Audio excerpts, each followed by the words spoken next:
Who do you know that is going to go to hell tonight, or their marriage is going to come apart? Because my sleeve is rolled up right here. Who, honestly, but you do know somebody who's living a lie and suffering in pain and agony and living this dark, shadowy side and feels guilty and miserable and can't have healthy relationships because they were sexually abused as children.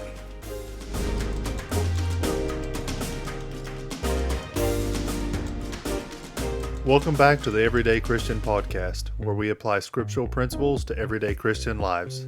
I'm Sean Sloggett. And I'm John Rich, and we are honored once again to have our guest, Reverend Todd Sloggett, with us here today. He's the president and founder of HMA Ministries, the host of the Next podcast. Brother Todd, thanks for being here again. Glad to be here. We are actually starting a new series tonight. We're recording this at night, by the way. You'll probably get this during the day, but we are starting a series called Things That Christians Never Talk About. And I feel that there's several issues out there that are never talked about. I mentioned in our live video, which I love it because we just started our episode and we've got a train in the background. So if that comes through the recording, we apologize. We hope you can still hear us. I'll try and talk in the microphone like this. But in my live video a few days back, I talked about Brother Todd's podcast, actually the Next podcast. A lot of the content that's on there goes into things that Christians never talk about. And so I thought it was just very fitting tonight to start our very first episode in this series with Brother Todd. And something that we're going to talk about tonight is very dark, very deep subject that we really haven't gotten into very much before, and that's childhood sexual abuse. A few months back, I took a poll on our Facebook and on our Instagram, and I just had a list of 7 or 8, 9 topics there for people to choose from.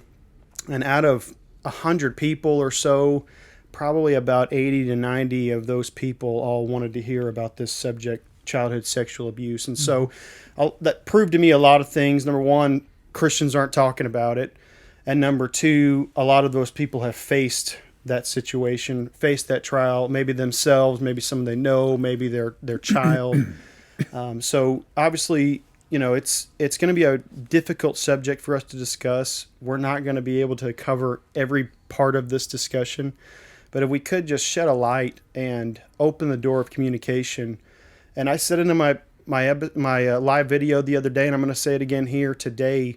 If you're any sort of influencer, you're someone who wants to follow the leading of Christ, you're trying to show others what the Bible says, you're trying to show others how to be like Christ, I challenge you to open the discussion about these sort of topics, because more people need to talk about it, more people need to shed light on it. And so without further ado, let's get into the episode today. So right off the bat, I want to discuss, and we can go, I've got Brother Sean here, Brother Todd here, myself. We can go any direction we want to with this episode.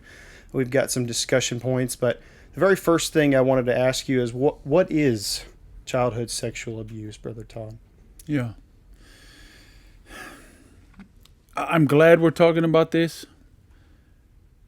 It's very uncomfortable. It's not fun like a lot of our episodes are, but it's absolutely necessary.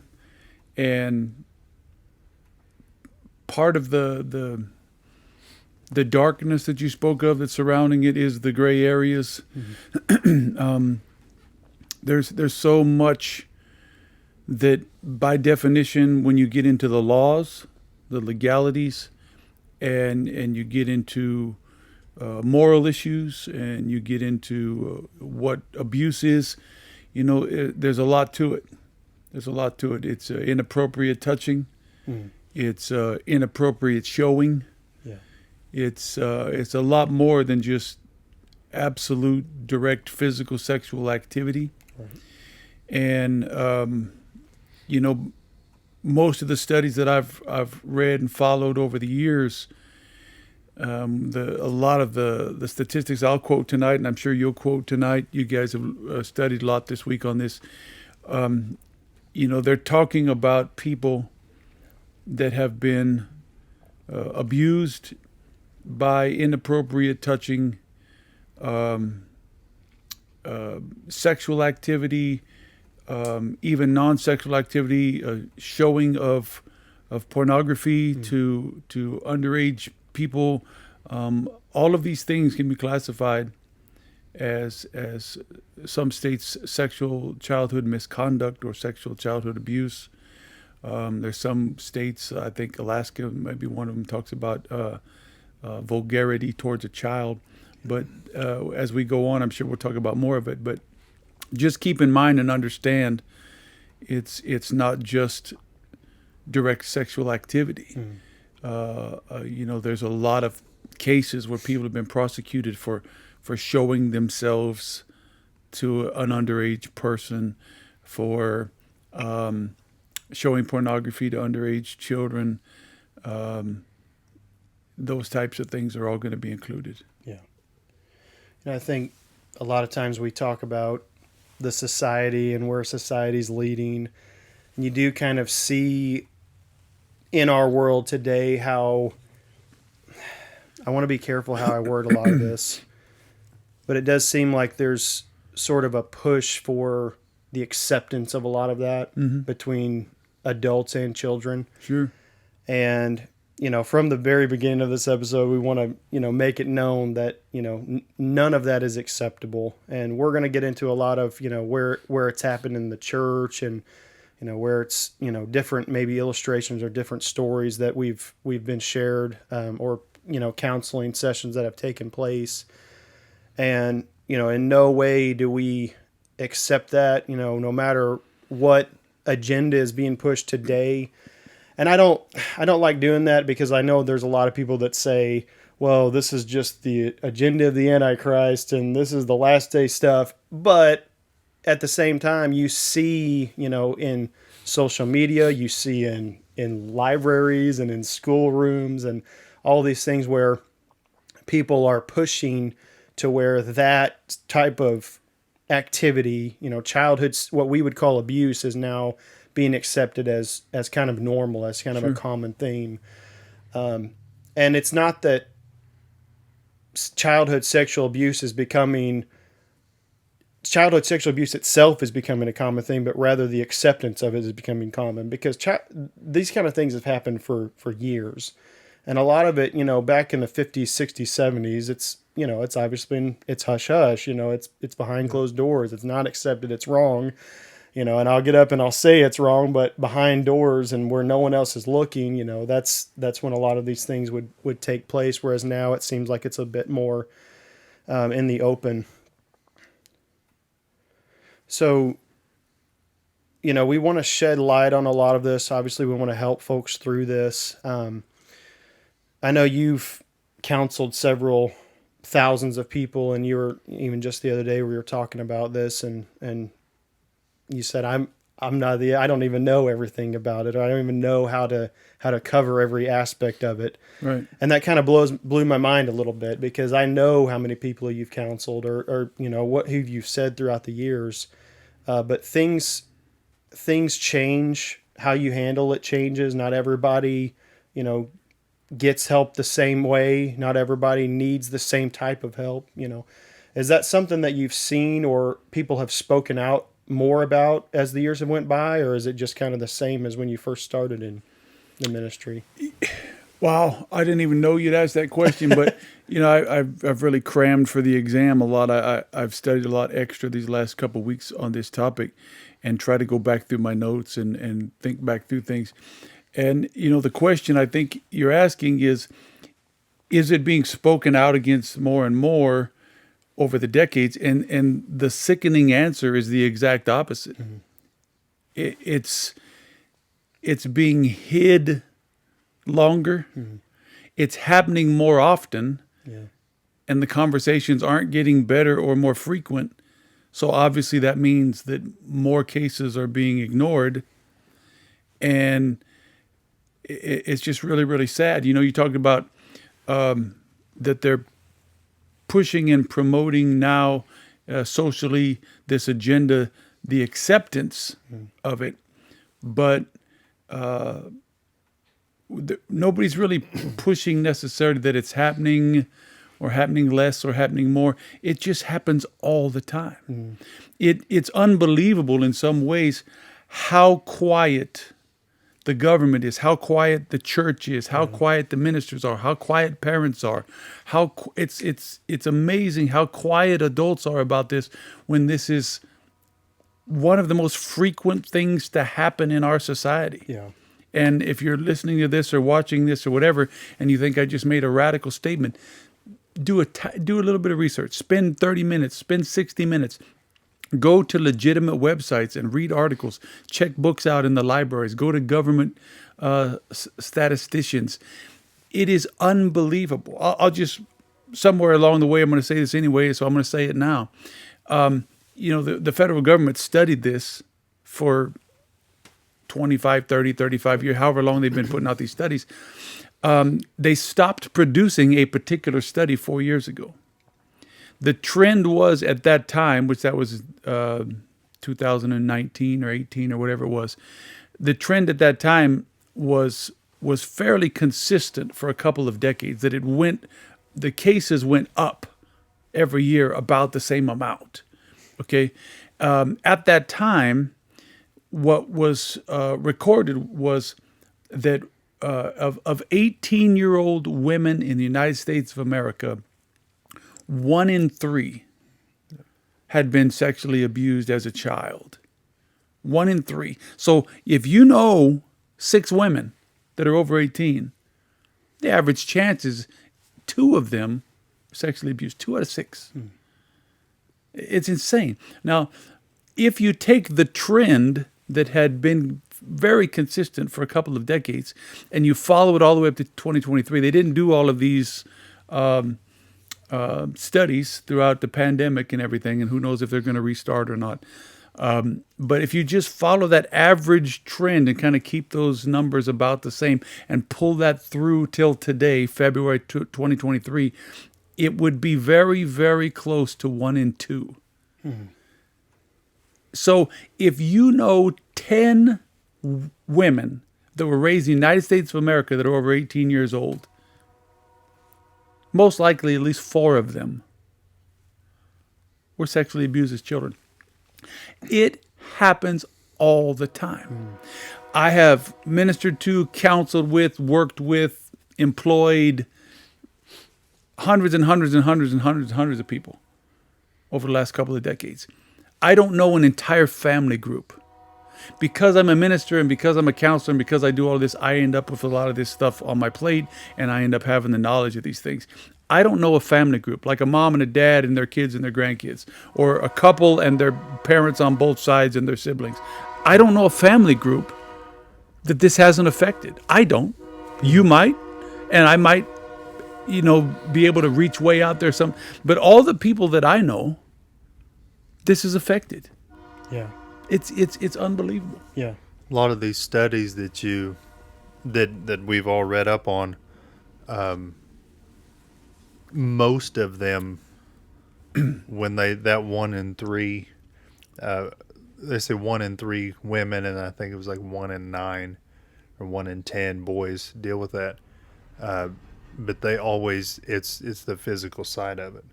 They're not even looking. It's, there's the verbal, the non-physical side of it, and then the ones that don't talk about it because they're too ashamed. And that makes it that much harder to swallow when you think that 1 in 3 women, but that's because those were the ones that were willing to talk about it. Yeah. Every day there's not every day, but you hear articles of, this is my story. Yeah. And this is my chance to speak out. And they're 30, 40, 50-year-old women that never. If I sat here and listed for you the people in my life that I know that were sexually abused as a child, just in my life, just if I just mentioned each one of them, I mentioned the 1 in 3 up to the almost 1 in 2 to a friend of mine, a minister, a pastor, this week, and he really smirked it off and it almost made my blood boil. And I love him; he's my friend, but he was raised in a very, very super conservative, almost cultic, religious environment, and I know for a fact that he is a church leader, and I know for a fact that he believes that's not true. What a lot of those guys that I know that blow it off, smirk it off, don't deal with it, think that it's very rare, don't really want to mess with it, don't know how to mess with it. What a lot of them don't realize is I've counseled people in their lives that this happened to. It is so unbelievably predominant. It is so predominant, and I might get a little excited here. I'm gonna try to keep myself from getting too excited, but I weighed back and forth if I would even say any of this or how much I would say in this. But part of the problem is it is so hush hush. It is so quiet. It's such a dark thing. It's always in back rooms. You're never supposed to tell anybody. Don't make those accusations. You could ruin a man's life. This really didn't happen, or it was because he loved you, or he misunderstood. All of this stuff, and then you bring it to light, and you bring it to people that can or would or should do something about it, and it's so sticky, scary, ugly. They won't mess with it. It needs to be said. Yeah. The key. You have questions, I'm sure. I'm going to just start saying a lot of that. I love it. The key. If you were sexually abused as a child, we'll talk about how to deal with it, how to get out of it, how to recover from it, what you should do to or about the person that did it. We can talk about all that stuff. But the key to your healing is you have to talk about it. It has to come out. Now, you don't want to talk about it to just anybody. I've seen that. People talk about it amongst their friends. People tell people that they work with. People tell their pastors. People tell their spouses, their girlfriends, their boyfriends. That's not the talk about it that you need. You need very specifically, you need to talk about it to someone that can help you, support you, counsel you, professional Christian counselor, somebody that can be the right kind of support for you. If this is not the kind of thing you just tell people because they're your friend, or because you're dating them, or because they're a youth pastor or whatever. This is very specific. But you have to get it out. You are hurting, you are broken, you are carrying all of this, you feel all this guilt, and you have to deal with it all by yourself, and that's the devil's tool in this. Right. The devil's tool in this is it's a secret. When it's no longer a secret and you can talk about it and you can get it out in the open, and somebody that can support you, can help you work through it, and you can cry, yell, scream, kick, get mad, fall down, hug, expound, reason, rationalize, and it can come out, then the devil loses his foothold on this issue in your life. It has to come out. Okay, it has to be talked about. That's why we're talking about this. I'll tell you this right now. I was abused as a child, multiple times by multiple people, and it's nowhere near as many boys that were abused as girls. Many of the first quote unquote sexual encounters, all of the first ones that I had as a child, many of the first ones, for a long time, the very first one and all the way up for a long time, all of them were abuse. All the sexual activity I had as a very small child was all abuse. Eventually, as a very, very young teenager, 11, 12, 13, right in there, I started having activity towards others that could have been defined as abuse. Now, I know what many people are saying. As soon as they hear me say, "Oh, Brother Sloggett, what are you doing? You can't." Yeah, I know. I'm making myself a new target. Guess what? I am anyway. And it has to be talked about. If we don't get it out there, there are so many issues with this that if it's not at least released, if it isn't at least talked about. Thank God in my life, first of all, everything that I learned was abuse and was wrong. It was inappropriate and was illegal. Eventually, I did things that were wrong and inappropriate. And then, thank God, there was a couple of couples that were God sent, as far as I'm concerned, that came into my life at exactly the right time. And they could see a lot of this inappropriate behavior by me. And I was very, very young. And both couples in different ways stepped into my life. One couple, and they'll probably never see this and nobody will care anyway, but one couple was Ken and Candy Ball, was a basketball coach and two teachers and our neighbors. And they confronted my behavior. And then another couple was Pat and Kathy Oliver, and they just brought me into their home, brought me into their family, just loved on me and counseled me and advised me. And both of these things were happening at the same time. And of course, at the time, I don't think any of them or anybody expected me to grow up to become a preacher or a public figure or anything like that. I think we'd all just been happy that they actually kept me out of jail. Yeah. That's kind of where my life was headed. But that's what people need. They need to be able to have the conversations which I was allowed to have. And I could talk about and tell what happened to me and explain it to rational adults and godly Christian people that could hear me and allow me space to do that and love me and tell me where I was right and tell me where I was wrong and create that safe space for me. And that's what's missing. That's why this is its own pandemic, if I can use that totally abused word. Childhood sexual abuse is a pandemic, and it is because the cure is to let it out. And our cure as a society, and even as a church society, is to keep it quiet. I was going to say, I remember one of those couples for sure, and they were, I don't remember, were the youth pastors, I believe. Yeah. Pat and Kathy. Yeah. And I remember them a little bit growing up. They introduced me to your mom. But good Christian, and you said that, but there was good Christian people there for you. And I was having a conversation with somebody here recently.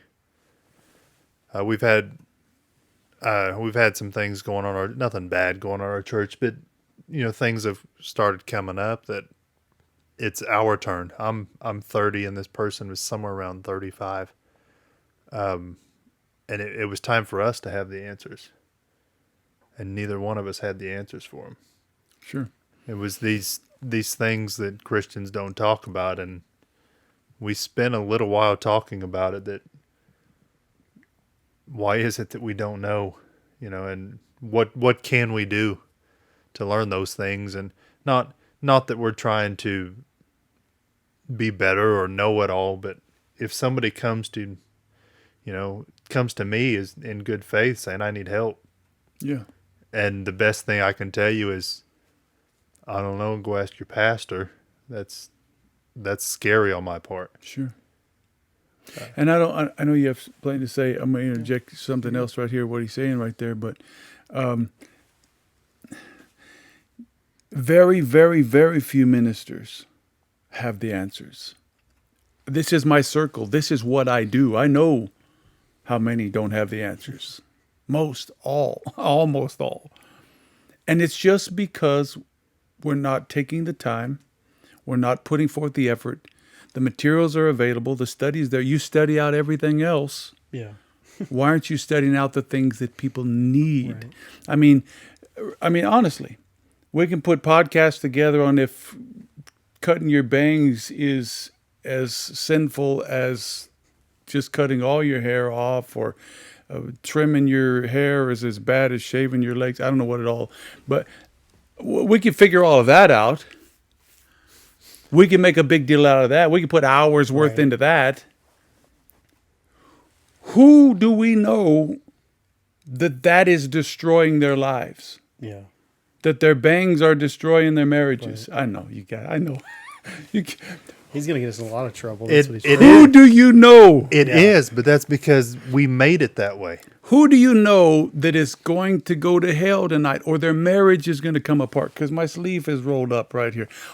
Honestly, But you do know somebody who's living a lie and suffering in pain and agony and living this dark, shadowy side and feels guilty and miserable and can't have healthy relationships because they were sexually abused as children.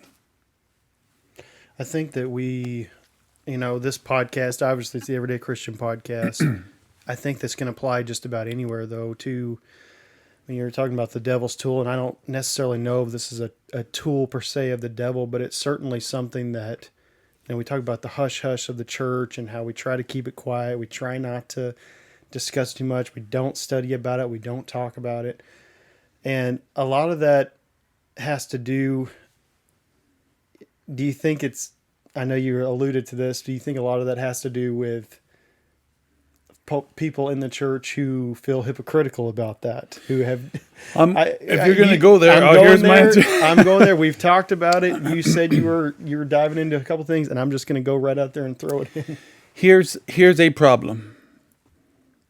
There's multiple reasons why this is never talked about, never dealt with, never handled correctly. I shouldn't say never, but very rarely handled correctly. It's not studied. It's not a tool that most ministers have in their repertoire. There's many reasons. One of them is just the icky, nasty, dirty, sexual side of it all, and all that just really, really bothers a lot of people, and should, rightfully so. But it has to be figured out. I could name several little reasons. Here's what I have decided could be. Make sure you quote me correctly. Could be, in my opinion, one of the big problems here. If nearly 1 in 2 women in America were sexually abused before they turned 18, so we have, what do we have, about 340 million people in America. So roughly half of that, roughly 170 so million of those are women. If roughly 170 million women were abused in their lifetime in America, then how many men are abusers? Now, I know there's some men that were abused, and there are some women that were abusers. My first abuser was a woman. Yeah.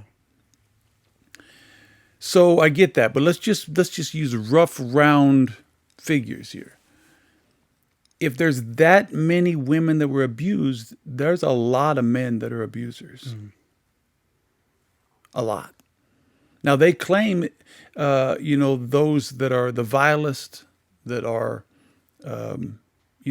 just really, really bad and they're doing these things on purpose and all this, that they could abuse up to 7 to 9 women in their lifetime before they're caught. Yeah. So, okay, fine. I don't know what the math is off the top of my head, but even if you took 170 million divided by 9 or whatever, there's a ton of men out there that did this. Yeah. They're not all predators. And there's a difference here, and I'm sure we'll talk about it. Predators, physically sexual abusers, those that are grooming children, all those things, they need to be punished the worst type of punishment. Right. Keep going. They need to be, put in prison or I'll be careful not to say, but they should be done. Some really bad things should be done to them. And I'm not excusing any kind of abuse. No abuse whatsoever should just be overlooked. But you have to admit that there's a difference between, 11-year-old boy messing around with his 7-year-old cousin and then they're trying to figure things out and it goes too far. Okay, whatever. It should be dealt with. It's still horrible. It still did terrible damage, but that's not the same as a predator. Either way, there's a ton of men out there that are abusers. Yeah. Of some way, shape, or form or another. Now, if you got 50 men in your church or 50 pastors that you know or 50 parents in your club or whatever, 25 of those, or 50 men. Okay, we're using the 50 men. Of those 50, how many of those have some sort of abuse in their past that was never confessed, never repented over, never dealt with, never confronted? A percentage of those, and because the numbers are so high, possibly a good size percentage of those are the people that these should be protecting these children, or that these children should be going to, or these children's parents should be taking this to. And it only makes sense to me that maybe a lot of this continually gets swept under the rug because I know what I did. Yeah. I can't be the one to talk about this. I know what I did. I can't be the one to bring this to light.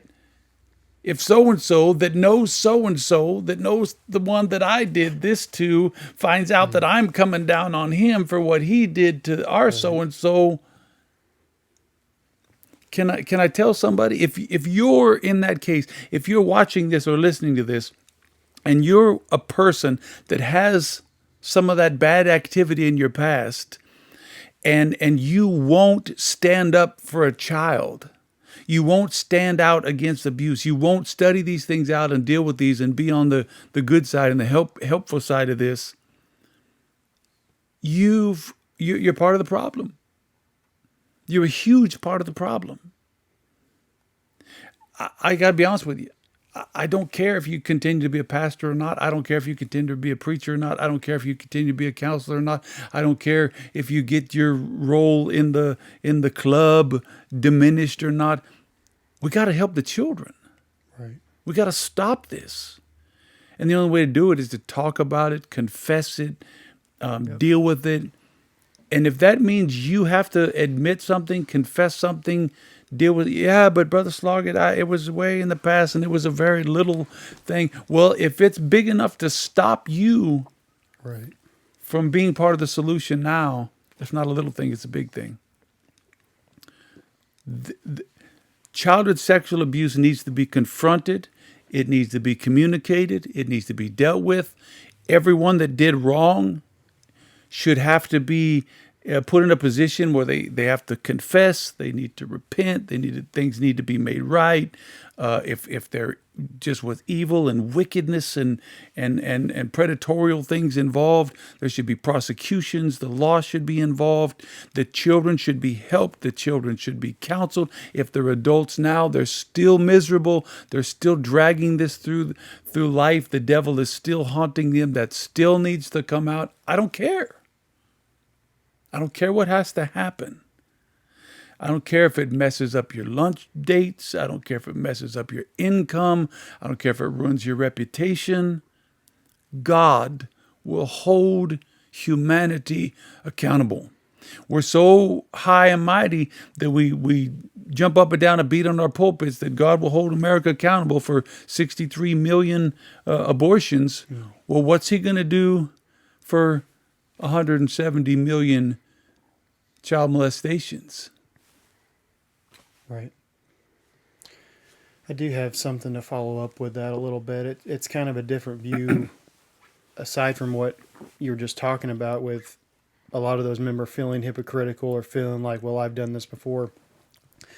But another aspect of it is to why, the church and people, parents are so hush-hush about it is that they put those people that are being accused or those people that have, and a lot of this we're going to get into because we're going to talk about, how to overcome that as if you've been a victim, but also as a parent, how to avoid those things. And that is, if my son comes up to me and says, so-and-so, who's your best friend, did this, told me this, touched me inappropriately, whatever it may be.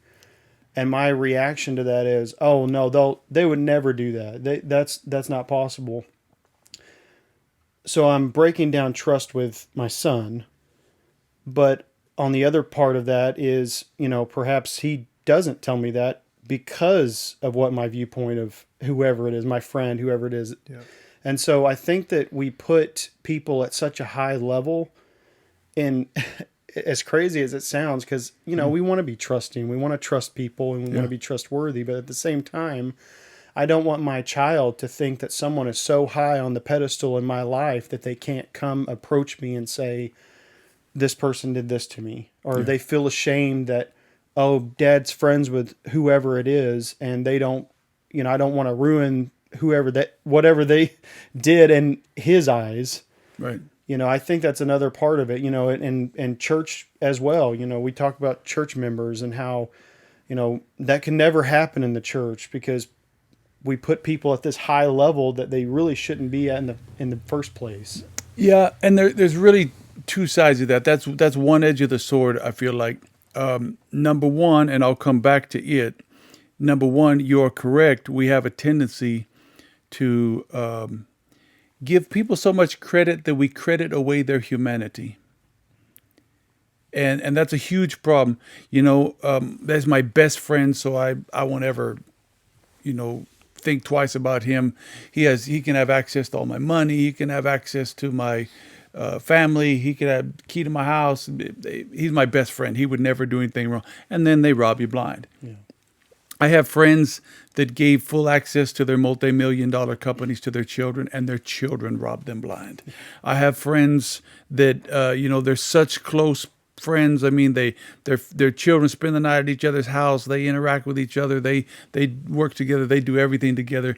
And one of them took financial advantage of the other one, or one of them took advantage of the other one's daughter. And I mean, these things happen all the time.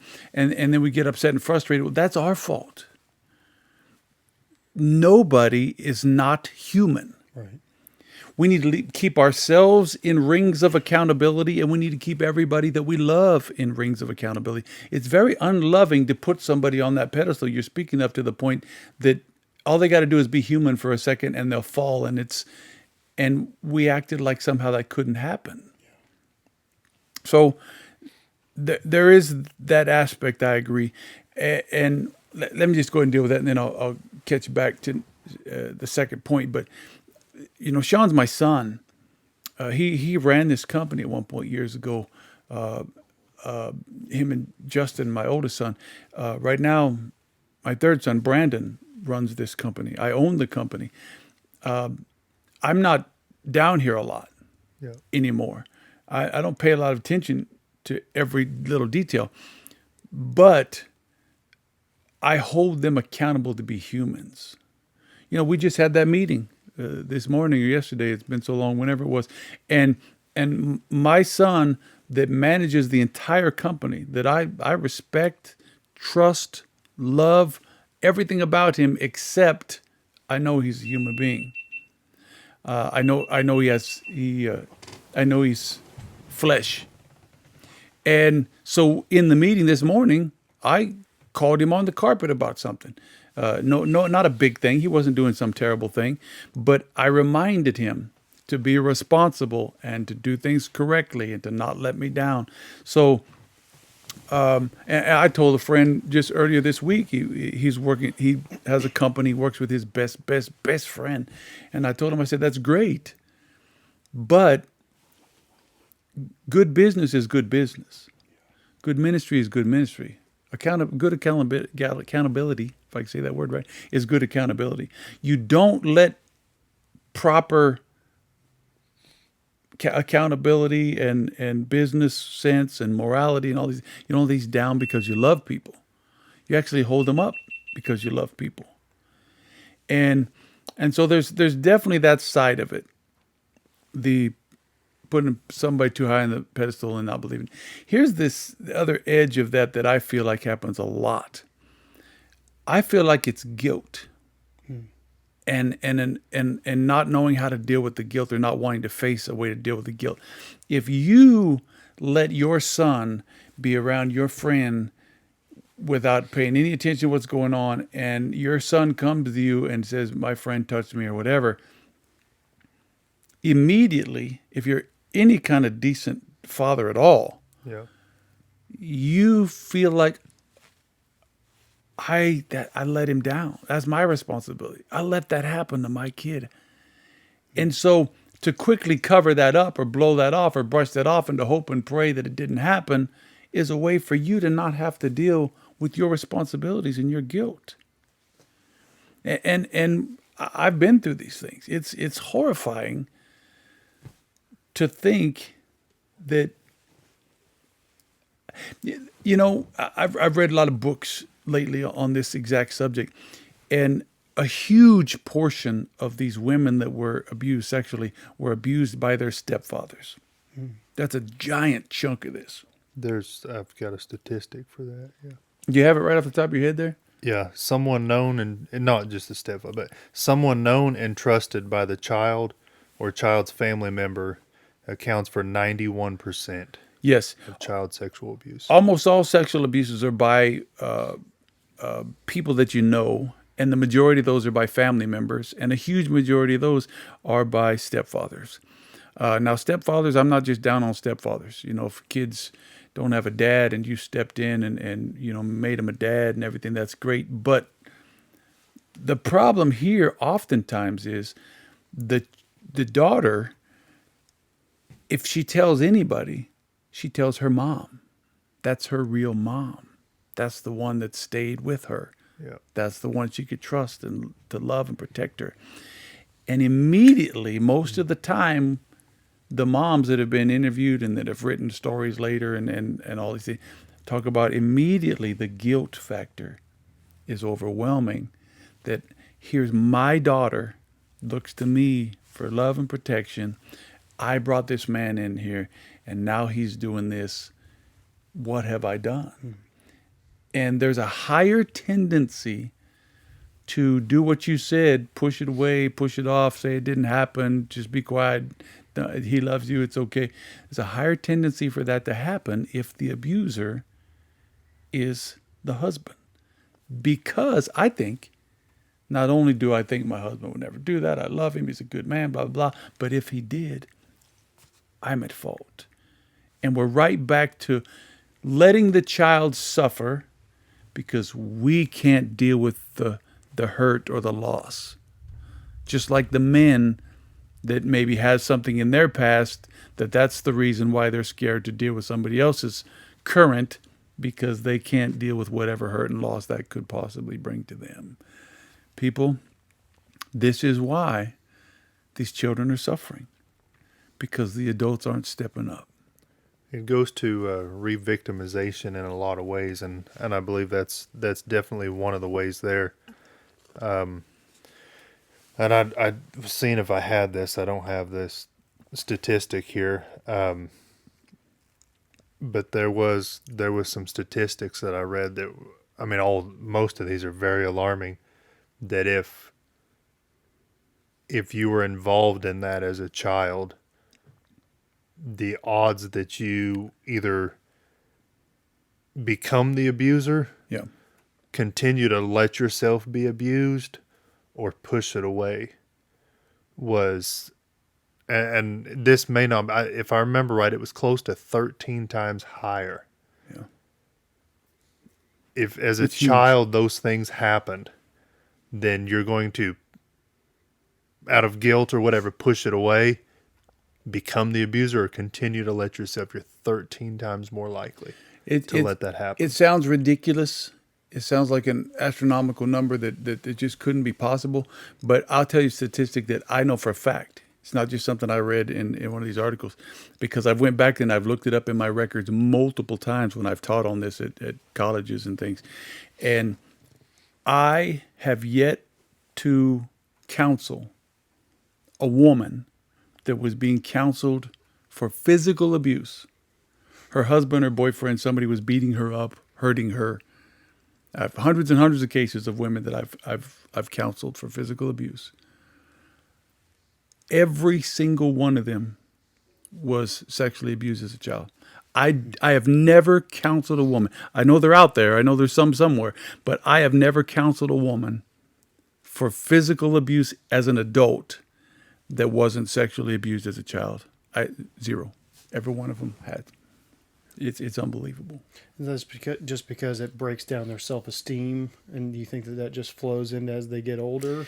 Yeah, let's get into what actually happens to the abused. A child that is abused like that, they're going to come out with it feeling worthless, feeling like no self-esteem, that they were born to be treated like this, that they can't trust anybody, that all adults are against them.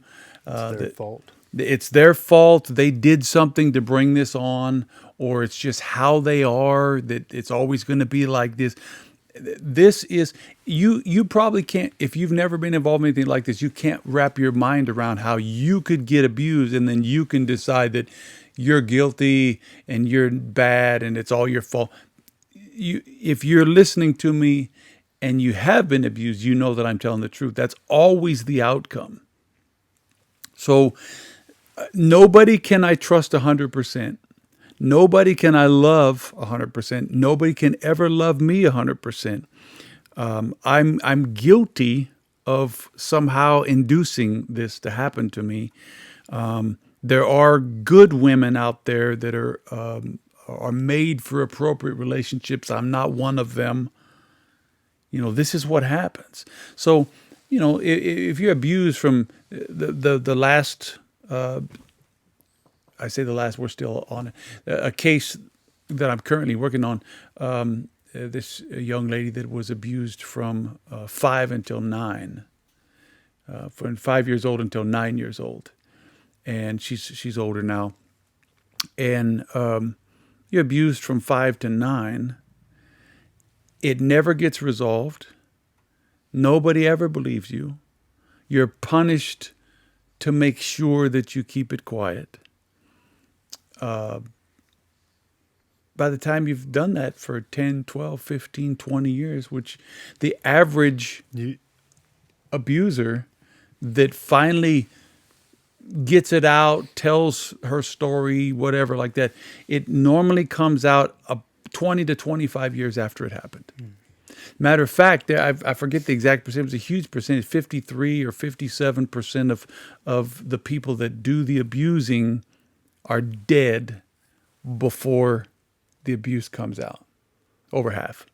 I'll throw this in and you can keep going there, but just something that came to mind was a lot of, that growing up and why they still deal with a lot of those things. Those things will happen, and the next day you'll hear a caring phrase. Yeah. Your mom or your dad will come give you a hug and say, "I love you." Sure. Or let's go do something that you enjoy, and it seemingly causes confusion as you're trying to balance everything out and what's right, what's wrong, and then 20 years down the road, these are things that I've witnessed. Not those, but doing whenever we'd go pick people up for missions, and you would see a man literally beating a woman as she was running down the street. Grab her by her hair and start dragging her back. Like, I can take you to a spot where that happened. Mm-hmm. And then we picked him up like 2 weeks, 3, whatever it was. We picked him up later. And they're together. And he had his arm around her, telling her how much he loved her. Yeah, let's talk about that, because that's really the rest of the answer to your question. Number one, I was abused, let's say, by my stepdad, young lady abused by her stepdad, and then convinced that he loves me. One of the books, one of the resources I'll bring up here in a minute, here in a little bit, written by an amazing woman, and she tells a story about being abused by her stepfather, and then him kept convincing her that he loved her, and that this was one of the ways that he showed that he loved her, because after all, I love your mom, and I do these things to your mom, so you know that I love her, so if I love you too. And then the mom would say, no, he's not really doing anything inappropriate, he just loves you and he cares about you, but he's abusing you the whole time. She admits, after he tortured her and molested her for years, she admits, I still loved him. He was still my dad. So I couldn't turn him in because it would destroy his life, because I love him. So now I'm getting up 16, 17 years old. I'm looking for a boyfriend, a real good man, a legitimate man with morals and couth and responsibility, and wants to treat a girl like a woman. That's not going to work for her. She doesn't know how to act towards that. She's going to lash out at some point because she's got all this hurt and anger and frustration inside her. So he's going to try to treat her right, and she's going to get all upset and mad and fight with him or whatever. So he's going to leave her because he doesn't want somebody like her. He doesn't understand why she's acting like that. He just thinks there's something wrong with her, and he doesn't want that, so he leaves. So she finally finds a boy that will date her, that will treat her a lot more like what she thinks love is, which is, I love you, I'll kiss you, I'll hurt you, I'll touch you whether you like it or not, and I'll buy you flowers, and I'll tell you I love you. So you get all these broken, messed up relationships that kind of mirror how I feel like my life has gone and how I'm supposed to act. And then eventually you just marry an abuser. That's how those things happen. Think about it. You, if you were and are, and I have no idea, I don't know you that well, but I mean, I know you pretty well, I assume. This is my son. I hope I raised him right.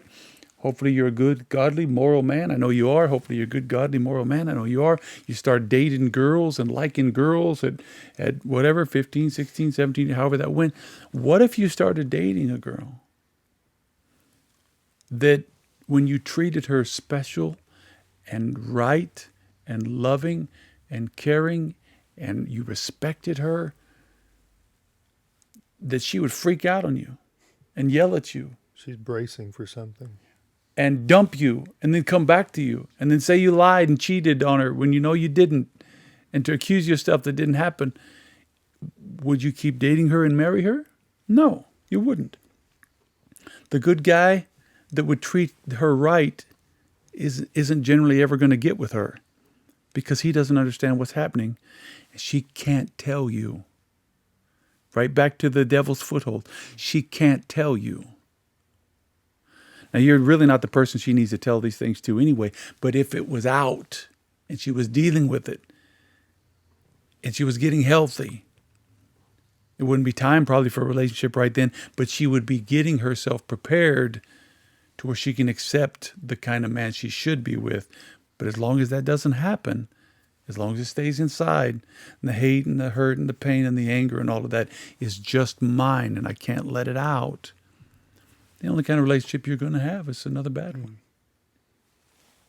So let's talk about that too then. So you said one of the devil's tools was to make it to where they didn't talk about it. They weren't open about it, weren't talking to the right people about it. What is another thing that can be done to help someone overcome that? And I know there's 100 different things and there's different ways that people accept that help, but if talking's an aspect of getting through that, what's another thing that they can do to overcome that? Yeah, first of all, good godly Christian counselor. And I said something about a Christian counselor on one of my podcasts here a while back, and somebody kind of went off just a little bit on that about, all the counselors is just all bad and everything. Listen to me, please, I'm begging you. There are two major styles of counseling and therapy right now that are out there in our society. There is Freudian and non-Freudian. Freudian counseling is the majority of counseling out there, and it's what you hate and what you're against and what I don't have anything to do with, and I'll agree with you on that. But a lot of you people think all counseling is Freudian counseling. Most counseling is Freudian counseling, but not all.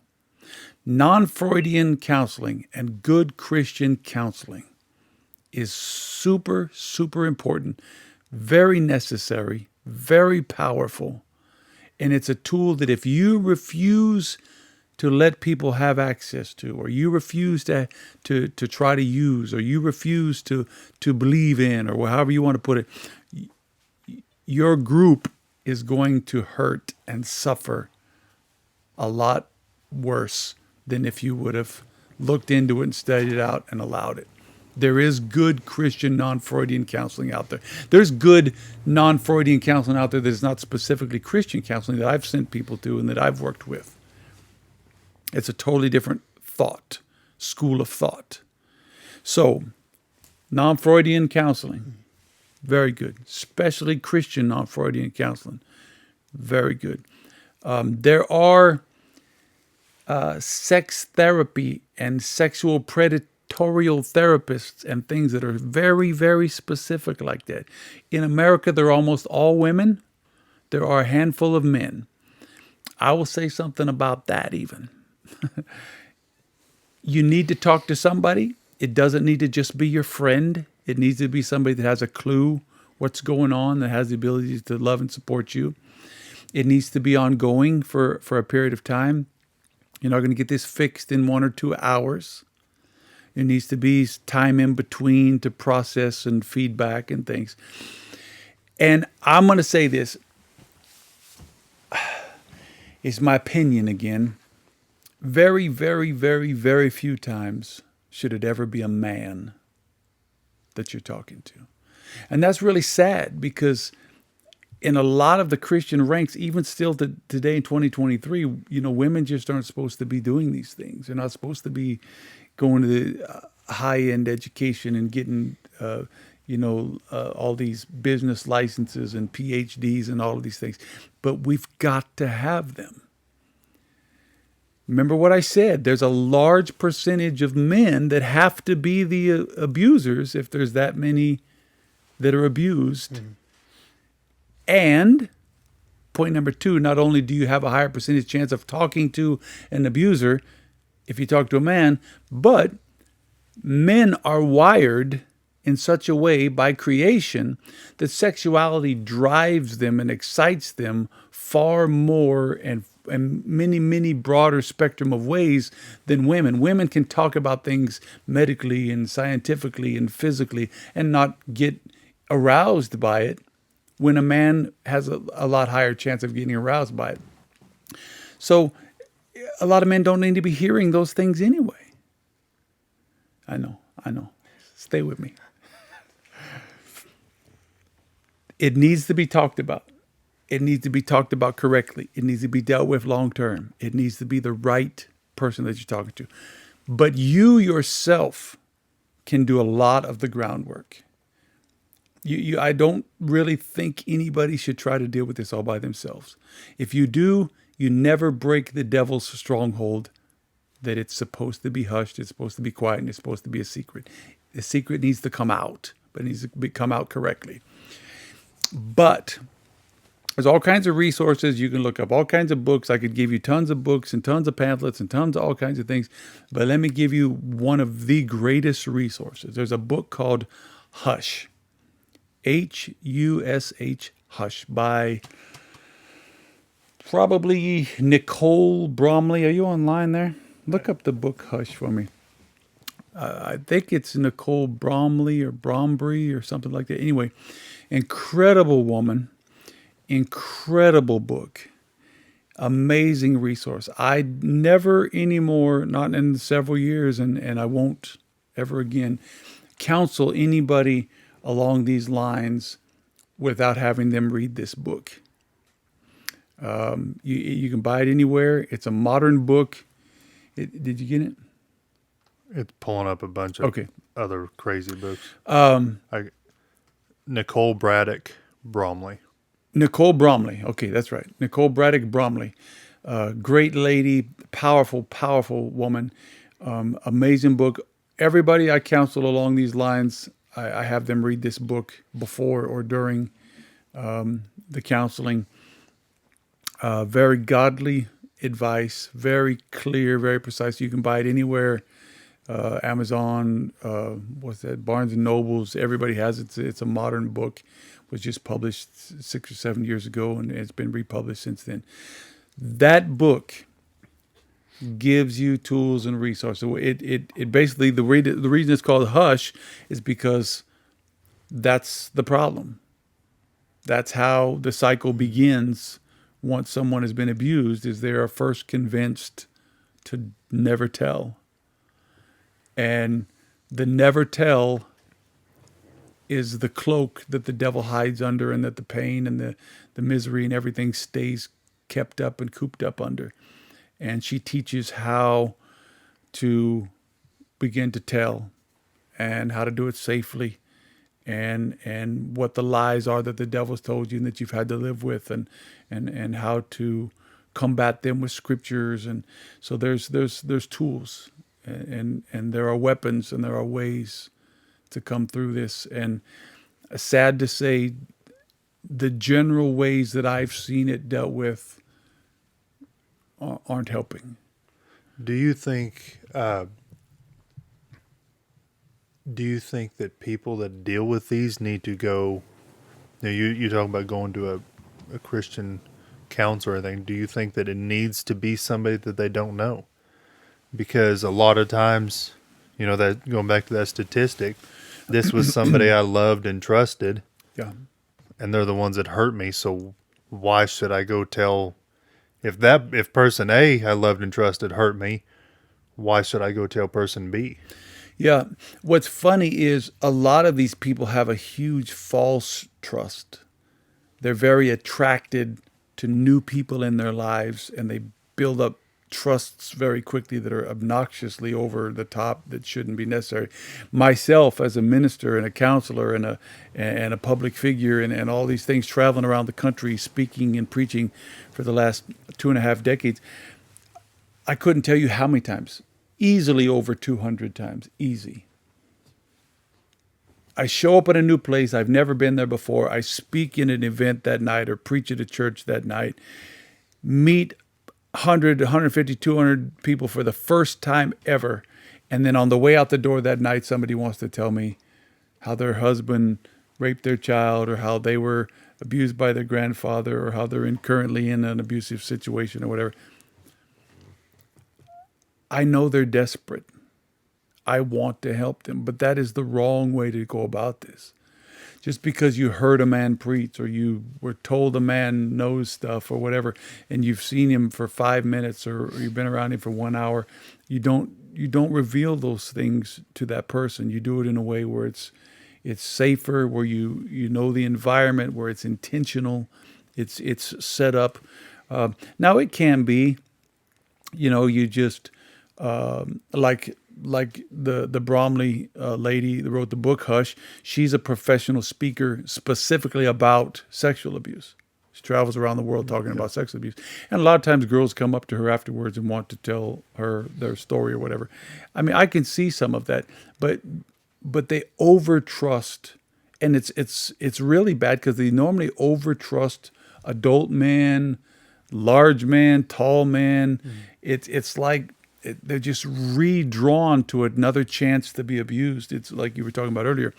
So, trying to answer your question, should it be somebody that they know and love already? It depends. Normally not. You can get outside your circle. The answer is if they know what they're doing, if they're skilled in a way that they can do this. Pastors should be skilled and able to do this. Most of them are not at all. And a lot of them don't even want to be. They're so afraid of the sexuality of it all, and accidentally saying the wrong thing, or being accused of something themselves, or getting their hands dirty or whatever. Pastors should be the ones we should be able to go to, pastors' wives, but as a general rule, they're not. Now, to be fair, a lot of the people that I've counseled are people I know, but this is what I do. Yeah. I wouldn't want just my friends and cousins and neighbors and coworkers and stuff coming to me for stuff like this if I wasn't already, counseling. I mean, you shouldn't at this point in your lives and in your ministries be taking on things like this to actually do the elongated counseling. Thankfully, we live here in the Tulsa, Oklahoma area, and I know a lot of the counselors, and I communicate with them on a regular basis and work with a lot of them, and we know kind of who to send them to, and I don't have to do a lot of that anymore. But you're right, it's a fair point that just because it's somebody you know, somebody you love and care about, and somebody that's over you or whatever, it doesn't mean automatically that that's going to be the person that's going to be able to help you. I feel like I'm the one asking all the questions here tonight, but I've thrown a couple of them out. Yeah, you've done all right, Sean. No, you have thrown a couple of them out. I'm receding. Yeah. But there's different so many different aspects of this, and I guess what I want to focus heavily on is, outside of just how to help victims overcome that, is the parental side of it as well. One thing that I know, especially in church, is that any sort of, and this is aside from child sexual abuse, but any sort of sex talk at all in the church is so taboo. Yeah.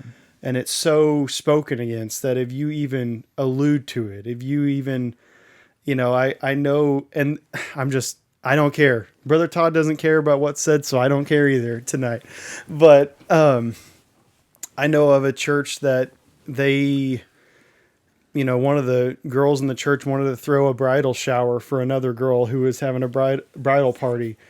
I know where you're going. I've seen this 100 times. And they wanted to throw a bridal shower, and it's just where all the girls get together and they buy lingerie for the bride. And pastor's wife said no, and they immediately shut it down. They stopped doing it because that's not what we talk about. We don't discuss those things. It's all taboo. It's all something that's hush hush. And when we get into the parental aspect, and I'm going a long way to get to where I'm trying to get to, but when we talk about the parental aspect of helping your child avoid becoming a victim, or doing your best to help your child to avoid becoming a victim, you have to talk about some of these things with your child. You have to show them, these are your body parts. These are what they're called, and you can do it in a way that's, respectful to them, but also, tell them the scientific terms. We get so taboo about those kind of things that we fail our kids as parents, fail our church members, whoever it may be, to, open those doors of communication up with them. Yeah. Yeah. I know I'm rambling here, but there's got to be something that we can do better as parents. And the lines of communication with our children in that aspect, I think we need to do a better job of. And there's a lot of resources that I got into even back many years ago, and there's more now as the internet is more and more prevalent. Believe it or not, I grew up in an age where there wasn't an internet, but there's a lot of resources about how to help your kids and how to raise your kids and for them to grow up sexually healthy and all these things. And you're right, we never talk about them. Some of the groups that I've been around in my lifetime, I mean, you weren't even, I used to tell this story, and the man, he's passed away now, but and I loved him, but he actually got up in the pulpit in the church service on a Sunday morning and was preaching about morality and modesty, and he was really harping on modesty, and he bragged that his own son and daughter, who were now raised and had kids of their own and all that they never seen him even with his t-shirt off. His own children are fully raised, have their own homes, have their own spouses, have their own kids, and to this day they've never seen his bare chest, kind of thing. And he was just so proud of it and really trying to enforce it on us. And it really sickened me at the time, and it saddened me later that I got a lot of serious issues in my life. Here's my marriage. I'm trying to keep it together for a lifetime. And here's my kids, and they're raised in this wicked world, and the devil is fighting us. And there's all these things and sins, and we're trying. And you take the time Sunday morning to tell us that, nobody, not even your own kids, have ever seen you without your t-shirt on. That approach plays right into this. The devil loves that approach. If that is your super modesty, never speak, never say, never, ever, ever, wash your kid's mouth out with soap if he says nipple before he's 18 or whatever. If that's your approach, you're playing right into the devil's hands. I've read a lot of those resources. One of them talked about kids at a certain age, treat them a certain way. Kids at a certain age, another age, treat them a certain way. And I forget the exact age group, but one of them was let them hear it, not see it. Let them hear it, not see it. And that was the age, like, I don't know, 5 to 10 or whatever it was, or 5 to 13, maybe, I don't know. Let them hear it, not see it. And that was, they shouldn't be seeing their mom naked. They shouldn't be seeing their dad naked. They shouldn't be seeing their mom and dad in bed together doing anything. You let them hear it, not see it.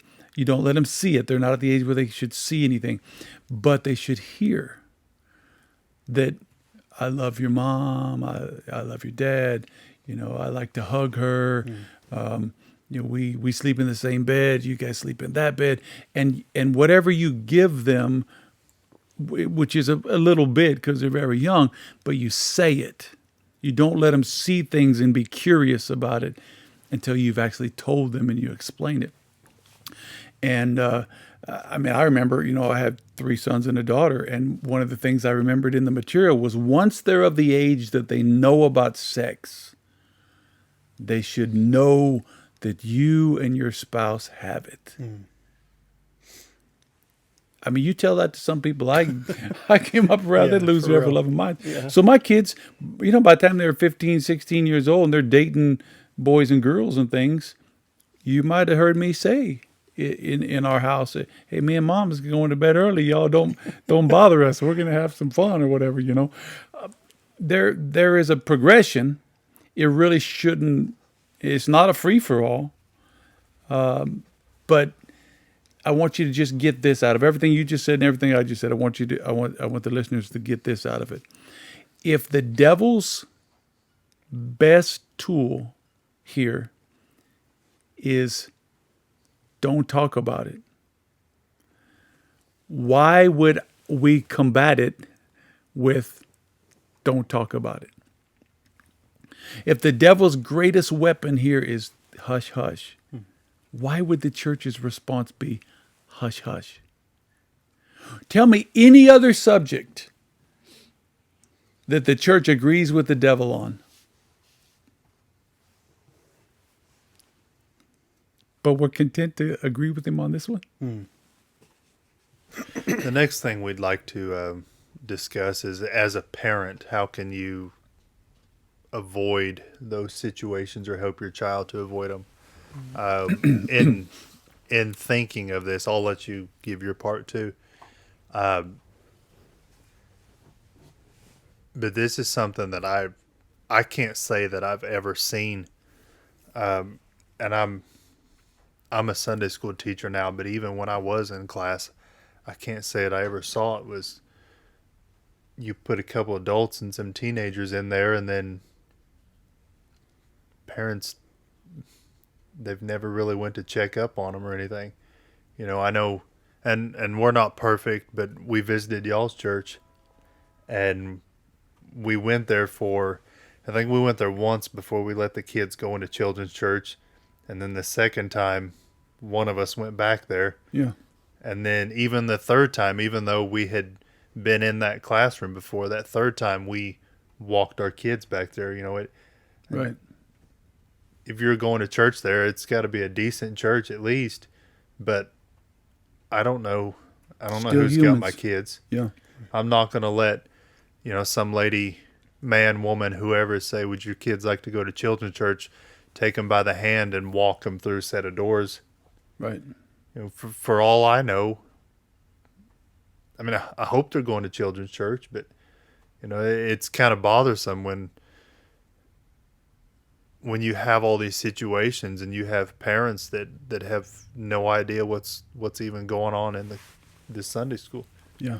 And not just the Sunday school classroom, but the classrooms or, your small groups that you're just letting your kids run off to and just hope y'all have fun. Where you going? Oh, well, they go to our church. Okay, just be back by midnight or whatever. But how some things that you can avoid that? Yeah. And you're talking about exactly some of the things we're already talking about. You can't overprotect your children. And man, I've faced some stuff lately on this, dealing with my own friends and things, and it scares me. It blows my mind. Back when I was a kid in the 70s, 80s, every kid spent the night at all their friends' houses, and I spent the night at lots of people's houses that my parents never met. Didn't know who they were. I just said, I'm going to my friend Jared's house or whatever. We'll spend the weekend. Okay, they just let you. Of course, I'd get up on Saturday morning and walk or ride my bike into town, be gone all day and come back. I was like 9. I mean, you would never do some of that stuff now. But people brag and they say, well, we always did. Well, yeah, every kid I know was molested or raped or has a horrible story or something. I mean, yeah, we did all those things and we survived them all right. But we sure got a lot of baggage from it. You can't overprotect your kids. That's the greatest asset you have. And you're right. You guys came to our church and you were hesitant to go back there. I sat back and loved it. I appreciated the hesitancy. I knew my grandkids were coming to that church, and I went and I met those people and hung out with them and had them come hang out with me, and multiple times before that. And then when you were even more hesitant about it, I was thrilled. Those are my grandkids. Can you imagine? You two know me. Can you imagine what would happen if something happened to those kids? You wouldn't have a chance. While I was around, or he was around, or, it's great to do that. But what we do instead is we hold humans to these super high levels. We put them on these pedestals. Oh, that's the pastor. How many pastors have we heard of? Yeah. That went down for messing with kids? Oh, that's the most respected coach in the state. How many coaches have been in the news lately for molesting kids? Yeah. Oh, that's the teacher. How many stories on Fox News lately the teacher got arrested for messing with the kids? Yeah. A position doesn't fix it. Oh, well, they go to church. Great. Whole bunch of people go to the Catholic Church. Whole bunch of them are in the ministry. How long is that news article going to last? Yeah. The way to do it is to be what most people would consider overly protective. I was thinking back when you're saying all that. I don't remember you guys spending the night hardly anywhere growing up except for people's houses that, we spent a ton of time in. Your grandparents, Scott and Kelly and them some, very, very little. And I can remember me and Mom having some conversations with our friends, and then they didn't just say it, but they thought we were being prudes about it. Oh, they're just kids, just let them. I know I'm going to upset a bunch of you right now, and I was prepared for this, so don't worry about it if you do. But all this junk with all these cousins sleeping in the beds. Yeah, I said it. 8, 9, 10, 11, 12, 13, 14-year-old kids. A 12-year-old cousin boy with 8-year-old cousin girls. Them all up under the covers together. I know how y'all feel about this stuff. But I'm telling you what, I've counseled a bunch of them. And it just rubs me wrong when I see it and hear about it. Because those are the ones, go back and read the statistics, those are the ones that are doing the abusing. And we put them in that situation because there's a title: cousin, pastor, coach, teacher, whatever. If that's your child, and here's a statistic for you. We talked about the stepdads and all of that.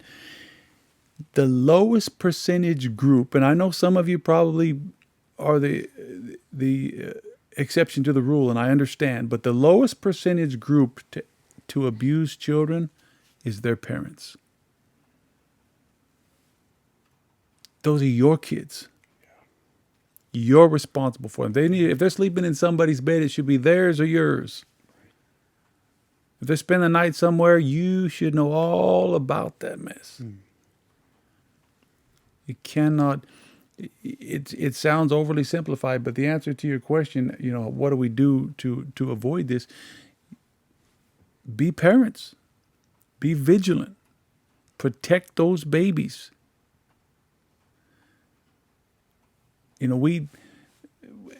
Me and my son sitting here, he has 3 of my grandchildren. My 2 granddaughters wear dresses. Even with little, 2, 3, 4, 5 years old, wear dresses. And my daughter-in-law makes sure they wear the little pants, shorties under the dresses.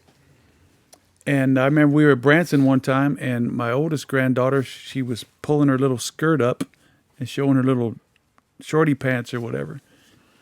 And my wife kept telling her, put your dress down, put your dress down. Don't let people see that part of you. We don't show people that part. Keep your dress down. Stay covered.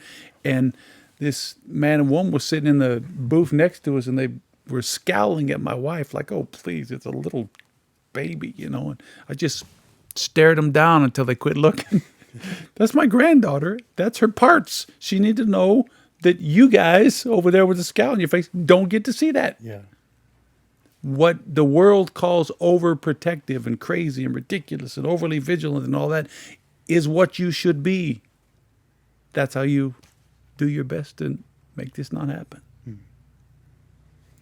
That and having the conversations with them that you talked about telling them they can come to you and tell them here's your boundaries and tell them don't let anybody cross them and all that. Yeah.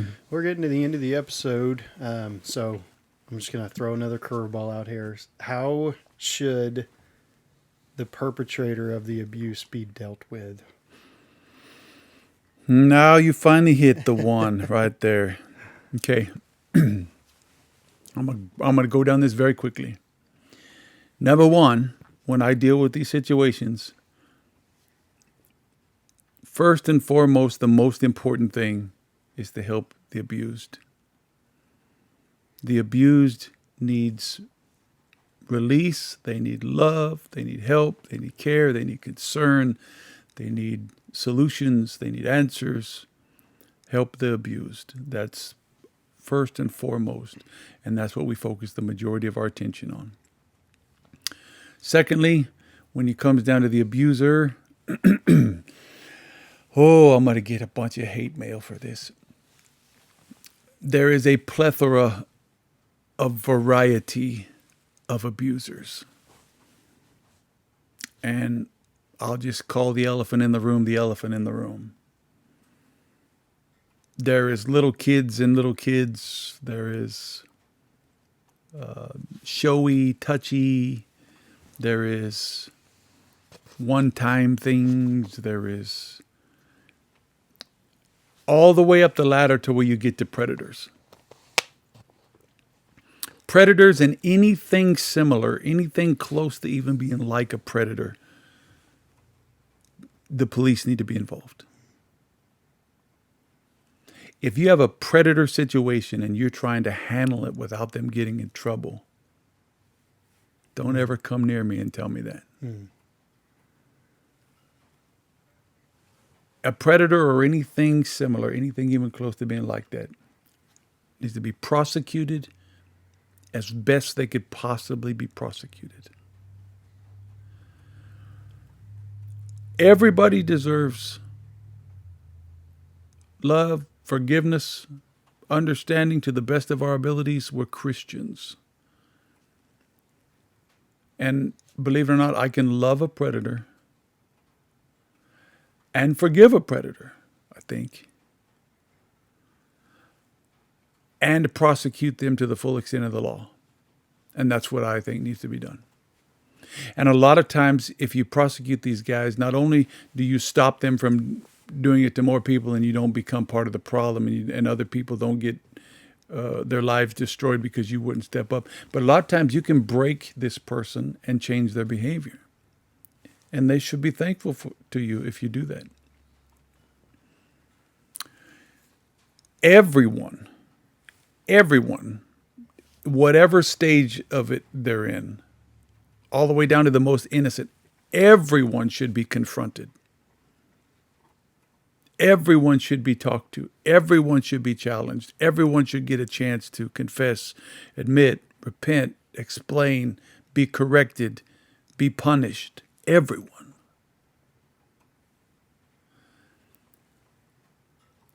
Now, those are all cases of it occurring within a reason of time.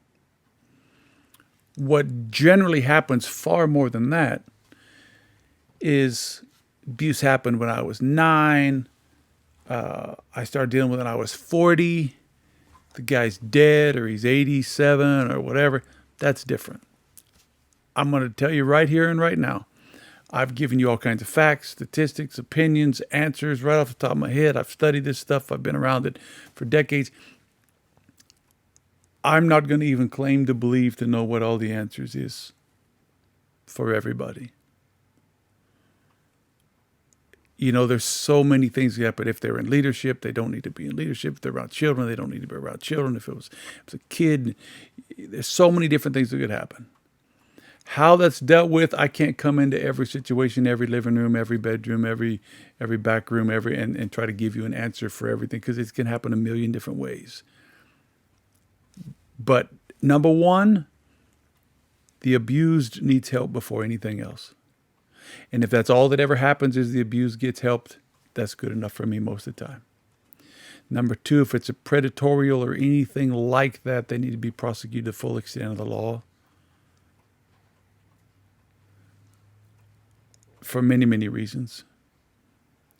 And number three, there is never, I'm being as definite as I know how, there is never a time that I could ever possibly imagine where any kind of inappropriate touching, sexual activity, wording, any kind of abuse, there's never a time that the abuser should not be confronted. We want to thank Brother Todd for joining us once more on this episode. Hopefully we'll have him on again in the future and future episodes. We pray that some part of this episode helped you in some way, form, or fashion, whether you're a parent of a victim, whether you're trying to get tips on how to avoid your child being a victim, or whether you are a victim. We, again, pray that this has opened doors of communication, not just amongst you, but amongst other church members to shed light on this topic. And we want to thank everyone for listening in. Thank you for watching. If you have a moment, go to our Facebook page, Instagram page, TikTok page, search us at Podcast for Him. I'll put it up on the screen here if you're watching it, but it's at Podcast, the number 4 Him. You can find us on any of those social media outlets. Follow us for bonus content on there. Listen to us on any podcast platform of your choice by searching the Everyday Christian Podcast. And again, thank you for listening. And thank you, Brother Todd, for joining us once more. Amen. Hope you all have a blessed day.